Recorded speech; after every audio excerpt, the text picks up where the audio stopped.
মারাত্মকভাবে sensitive and acne স্কিনে আমরা এত সুন্দর গ্লোয়িং মেকআপ কিভাবে করলাম সেটা কিন্তু তোমাদের অবশ্যই দেখতে হবে। এখানে থাকবে ট্রিক্স অ্যান্ড টেকনিক এবং আমাদের প্রোডাক্টসের অল ডিটেলস। এইরকম একটি সেন্সিটিভ অ্যান্ড অ্যাকনে স্কিনে মেকআপটা যদি তোমরা দেখতে চাও তাহলে ভিডিওটা স্কিপ না করে স্টেপ বাই স্টেপ আমরা প্রোডাক্টস নলেজ দিতে থাকবো, দেখতে থাকো। প্রথমে আমরা সেটাফিলের ময়শ্চারাইজার লাগিয়ে নিলাম। অবশ্যই ময়শ্চারাইজার লাগানোর আগে স্কিনটা খুব ভালো করে ক্লিন করতে হবে। এরপরে স্কিনের মধ্যে কোনো গ্লো না থাকার জন্য আমরা একটি মিস্ট ইউজ করলাম, মিষ্টি আরবান ডিকের এই মিষ্টি একটু হাই এন্ড ব্র্যান্ড কিন্তু সত্যি ভীষণ ভালো। এরপরে ফেসের মধ্যে কোনো রকম এক্সট্রা গ্লো নেই এবং ফেসটা ভীষণই ড্যামেজ, তো সেই কারণে আমরা একটা ফার্সালি অয়েল ইউজ করলাম। ফার্সালি অয়েলটা ইউজ করার সাথে সাথে স্কিনের মধ্যে একটা গ্লো চলে আসলো। এরপরে আমরা প্রাইমার ইউজ করলাম। প্রাইমার ইউজ করার পরে আমরা খুব বাজেট ফ্রেন্ডলি একটা প্যালেট, ক্রাইলনের ডার্মা প্যালেট, যেখান থেকে আমি অরেঞ্জ কারেক্টার ইউজ করেছি।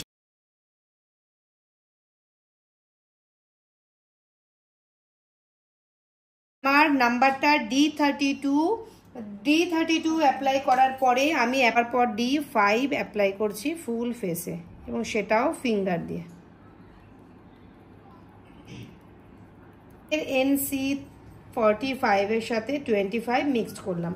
ওর স্কিনে যদি ডাইরেক্ট কোনটা যাবে জিজ্ঞাসা করো তাহলে NC40 যাবে। ক্রাইলনের ডার্মা থেকে আমি ফাউন্ডেশন ইউজ করার পরে কিন্তু ম্যাক ইউজ করেছি। ফিনিশিংটা ভালো আসার জন্য আমি একটু ম্যাকের টাচ আপ দিয়েছি। এরপরে আমরা আবার ডার্মা প্যালেট থেকে একটা ডার্কার শেড নিয়ে কন্ট্রোল করে ফেললাম এবং যে হাইলাইটটা করেছি সেটা ম্যাকের কনসিলার থেকে আমি হাইলাইটটা করেছি।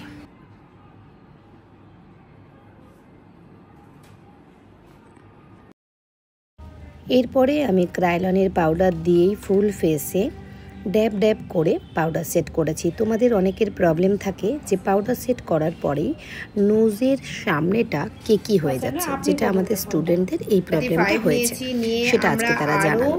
তো সেটার জন্য আমি বলবো পাউডারটা ডাইরেক্ট তোমরা ফেসের মধ্যে ইউজ করবে না। প্রথমে হাতের মধ্যে পাউডারটা তুলে নেবে এবং খুব আলতোভাবে যতটা সম্ভব কম পারা যায় পাউডার সেট করবে এবং খুব অল্প করে পাউডার সেট করবে। MMS এর ব্লাশের প্যালেট নিয়েছি। MMS এর ব্লাশের প্যালেট থেকে আমি ব্লাশার লাগিয়ে নিলাম। এটা আমরা ইউজ করলাম মাই মেকআপ স্টোরির ব্লাশার। কারোর আর্চ, কারোর রাউন্ড, এইভাবে সুন্দর করে আমরা পেছন দিকে শার্প করছি।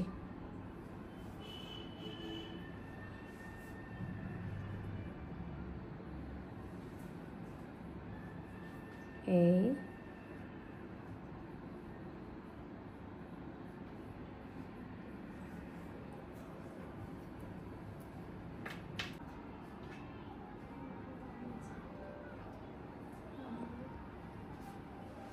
এরপরে চোখের উপরে তোমরা যে কোনো একটি কনসিলার লাগিয়ে নিতে পারো। আইশ্যাডো, যদি তোমরা আইশ্যাডোর কালারটাকে প্রমিনেন্ট রাখতে চাও তাহলে একটু লাইটার শেড লাগিও। মোশনে একদম লাইটার ব্রাউন। আমরা দুটো চোখ একসাথে করব।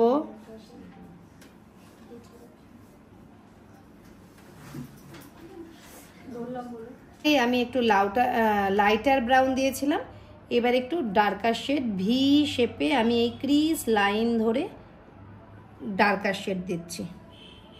এই যে ক্রিজ লাইন ধরে এই ডার্কার শেড দিলাম। এর কাজল নিয়েছি, ইংল্যান্ডের কাজল থেকে এইভাবে কাজল তুলে নিয়ে আমরা ঠিক আই বলটাতে এইভাবে ভাবে দিচ্ছি।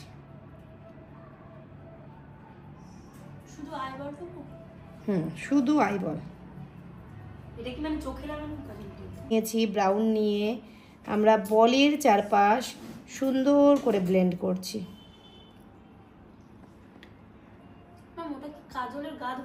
কাজলের গা ধরে মানে বলটাকে মানে এরকম যেন। ব্ল্যাক কালার নিয়ে আমরা এইভাবে মিডিলটাতে বসাচ্ছি। ব্যাস।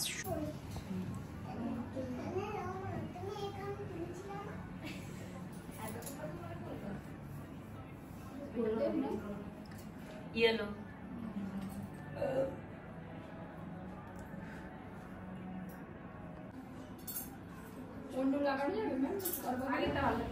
এরপরে আমি একটা light green and yellow mixed করাই পিগমেন্ট ইউজ করলাম এবং যেখানে লাইনার পরানো হবে ঠিক সেই জায়গাটা কাজল দিয়ে স্মাচ করে দিলাম।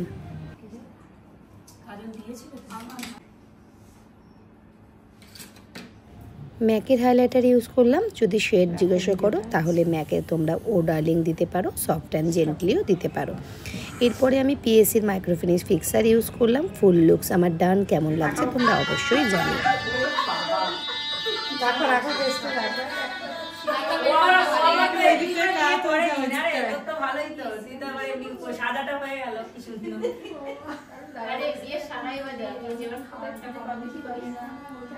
তুই গিফট দিস নি, তোর খাওয়াবো না। আচ্ছা 44 নাম্বার ব্যাচেরই ওদেরকে সিলেক্ট করতে বলা হয়েছিল যে কোন ফেসে তোমরা মেকআপ দেখবে, ওরাই সিলেক্ট করেছে। এবার বলো তোমরা ড্যামেজ স্কিন খুঁজে বের করেছো, ওর একেবারে ড্যামেজ স্কিন ছিল, কিন্তু কিরকম হয়েছে এবার বলো মেকআপটা। খুব সুন্দর হয়েছে, ভীষণ ভালো হয়েছে। সবার ভালো লেগেছে? হ্যাঁ, ভালো লেগেছে। আজকে যদিও অনেকে আসেনি।